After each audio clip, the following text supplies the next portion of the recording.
أساسيات الحياة أنت تملكها، أساسيات العيش أنت تملكها، الروح معك، العمر معك، الرزق ضمنه الله لك، الأرض لك، السماء لك، الشمس لك، القمر لك، كل ما في الوجود لك وسخر لك، فقل الحمد لله. لهذا متى ما صنعنا السعادة مع أنفسنا هنا سنشعر بلذة الحياة، هنا فقط سنقف ونقول نعم الحياة جميلة ورائعة. الحياة لا تجعل لها موطن قدم للبؤساء ولا للتعيس ولا لمن يرى دائما لنصف الكوب المتشائم. الحياة تحتاج مقاومة، تحتاج قوة، تحتاج عزيمة. حتى أستطيع أمشي في دروب الحياة لا بد أن أملك قوة على هذه الدروب. سألاقي الشوكة والحفر والجبال وسألاقي الهوام في طريق الدنيا، لكن الله يحب منك أن تكون قويا، تصبر، عندك أسس الحياة، لا تنظر على أن الدنيا ستأتي لك على طبق من ذهب، مستحيل، لا لي ولا لك ولا لغيري. كل من تراه الآن الدنيا عنده بعد تعب ومشقة، وحينما كبر جاءته الدنيا، وحينما كبر. إذا أنت لم تعش شبابك متى ستحيا؟ إذا لم تعش جمال الدنيا في شبابك أخبرني بالله متى ستحيا؟ متى؟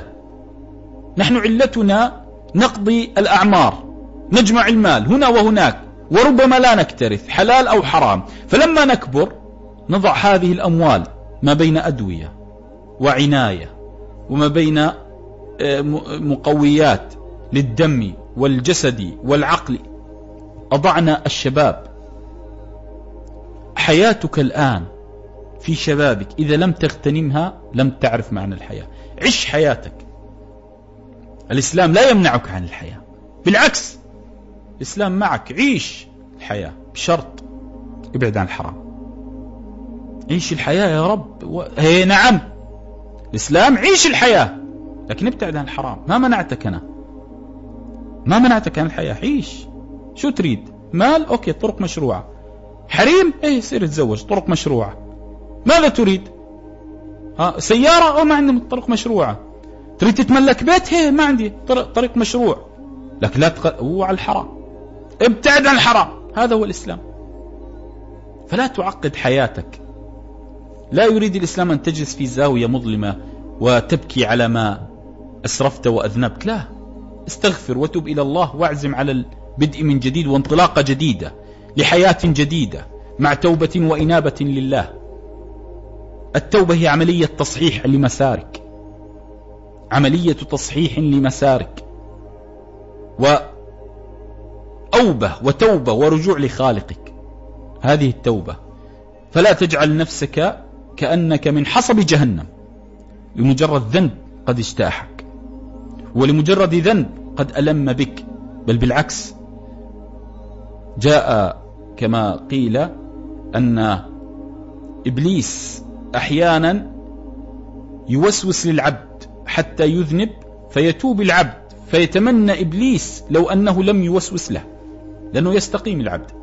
ربما إبليس سوي اعمل كذا، الحياة حلوة، يذنب، بعدين يقول ليش أذنبت؟ أتوب إلى الله. فيندم إبليس، يقول ليتني ما وقعت في الذنب، رجع لربه زيادة.